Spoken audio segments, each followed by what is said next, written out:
Across all categories of buyers, there's a handful of things that will make businesses really unsellable. The number one thing on that list is going to be poor financials. If your business does not make money, if you are losing money period after period, or if you have high variability in the amount of money you're making, that makes it really hard for a buyer to think about buying your business. Most buyers use debt. They're going to go to a bank and they're going to ask to borrow money to buy your business. And a bank won't lend the money if there's not consistent financials. Even still, even if they got past that hurdle and they had their own balance sheet to lend on, buyers just want to buy businesses that are going to give them a good return on their investment.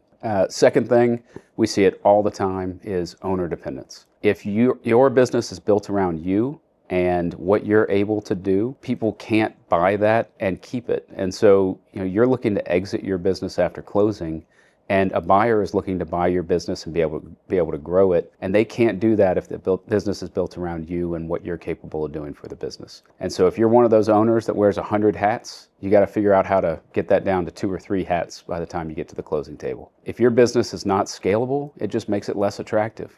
As a buyer myself, whenever I look at businesses for sale and I've seen that those earnings are great and I've seen that it's not an owner-dependent business, so it'll survive the closing table, I'm looking at how can we grow this business? How can we get it to the next level? How can I get an outsized return on my investment because I bought it at a 4X or a 5X and grew it 10 times and got a 6X on that big growth that we had. And if your business isn't scalable, I'm not going to be too interested. So if you have a local restaurant that's killing it financially, but it's never going to be more than a 1-location restaurant, that's going to be less attractive than a multi-location distribution business that I can take state after state after state. And so those are the 3 things that make businesses much less sellable.